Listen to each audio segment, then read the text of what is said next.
i30N, a 1,000-mile road trip. The March 11, 1932 issue of Autocar, perhaps you remember it, in which case, well done, new allowed itself more than a little self-congratulation. We, of the Autocar and began, grandly, can look back on the Torquay Rally with justifiable satisfaction. Can you, indeed? From the moment we suggested to the Royal Automobile Club, "Oh, I see where this is going," that it should organize the event, I getcha, we felt certain that the rally would be not only a great and successful competition in itself, righto, but also a far-flung advertisement for British motoring and English resorts. I suppose one should admire the chutzpah, suggest something, let somebody else do the work and congratulate yourself on a job well done when it all happens to plan. Apropos of absolutely nothing whatsoever, somebody in the Autocar office suggested it would be a smashing idea if a photographer and yours truly recreated the original 1932 rack rally route, which totaled 1,000 miles over 2 days. There may be somebody congratulating themselves in the office as we speak. I am not sure. I haven't been back in yet. Anyway, depending on your whim, in 1932 you could actually start this newfangled thing called the Rack Rally, which continues to this very week in different form as the Wales Rally GB from a number of locations across Britain, then pass through a load of other checkpoints, which would constitute a total route of 1,000 miles, or thereabouts. You could begin from, among other places, London, Liverpool, Harrogate, Leamington, and Newcastle, and travel via specific checkpoints usually at posh hotels, because Mrs. Cicely Seagrove, 2249cc Austin, and the Earl of Brecknock, 2810cc Hillman, wouldn't have wanted their cards stamped at any old hovel on the way to a single finishing post in Torquay, host, apparently, to scenes of riotous living at the end. The day after the finish of the 1,000-mile rally, there were a series of regularity trials along the seafront road.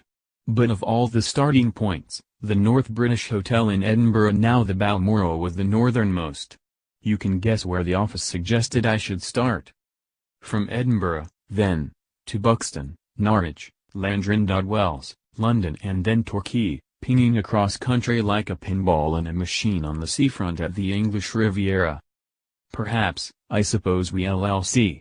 The timings were a little flexible in 1932, but, if you started in Edinburgh at 12:30 p.m. on Tuesday 1st of March, they'd expect you any time after 9:55 am on Thursday in Torquay. Which would, officially given that s about 45 hours for 1,000 miles, probably driving alone, in the days before motorways be going some. You can also guess how much time the office have allocated yours truly. Yes, quite a lot less than that. So here we are, Luke Lacey and I, getting a few pictures in the bag once the sun and the tourists have disappeared on a Tuesday evening in Edinburgh. Only, this being Edinburgh, they don't go home very early, so we wait to picture the Hyundai i30N, which is the vehicle we've chosen for the job.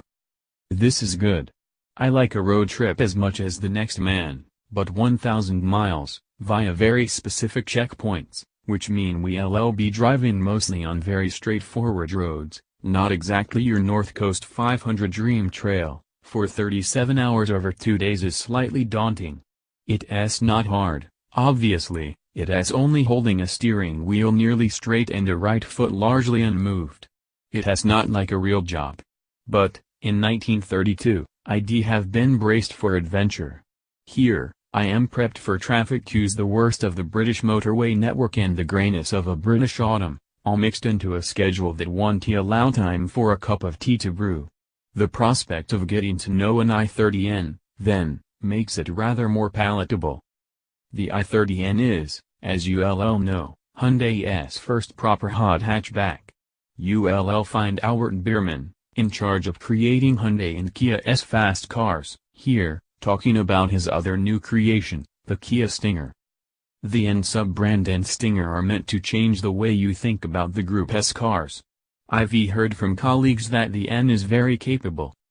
The other reason it's here is that Hyundai has a full works entry in the World Rally Championship. So hey presto, an Rack Rally recreation, a Wales Rally GB preview, and a brand new Hyundai that's interesting, engaging and relevant to the story. 1,000 miles in 37 hours, including photographic stop-starts in about 5 hours time.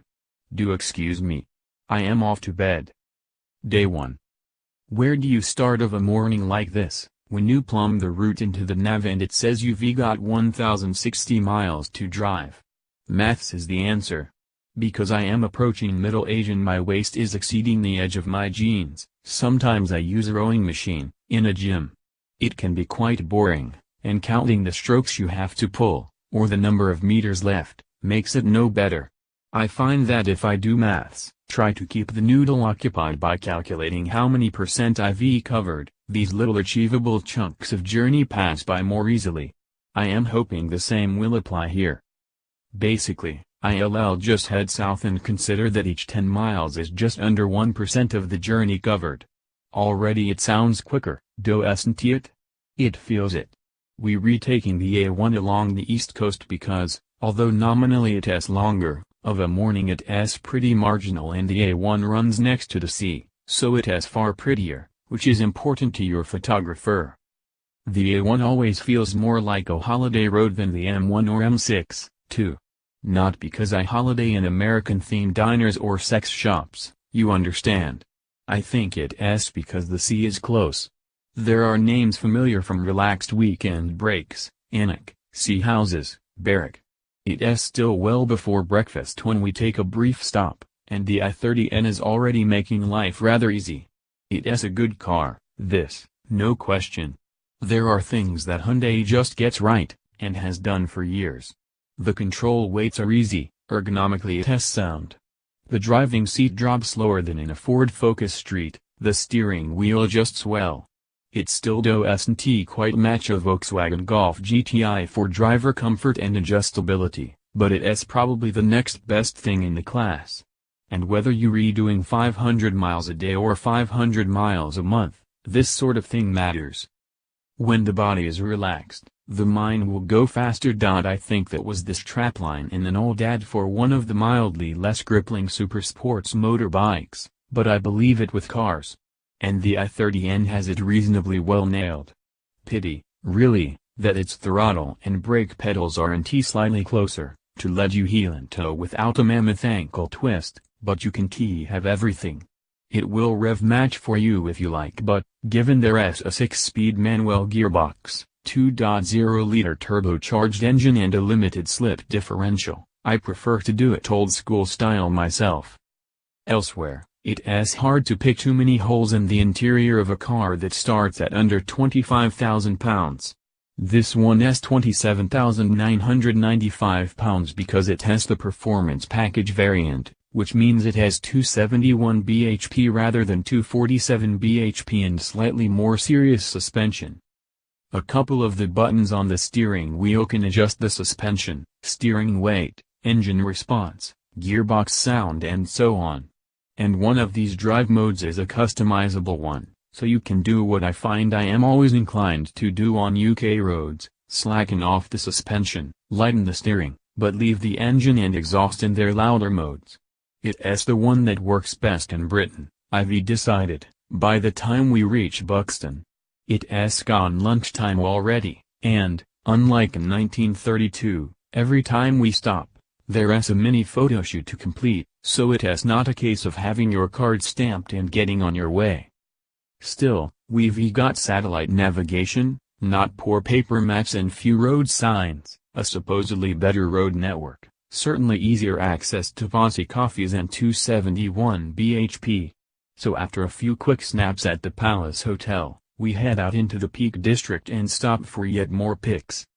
The reason we won't get to Norwich until 10 p.m., which is pretty well behind schedule, but driving in the peaks is also why I don't really care.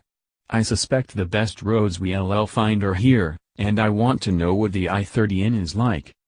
Seriously good, is the answer. Even in the easiest breathing suspension setting, body control is terrific.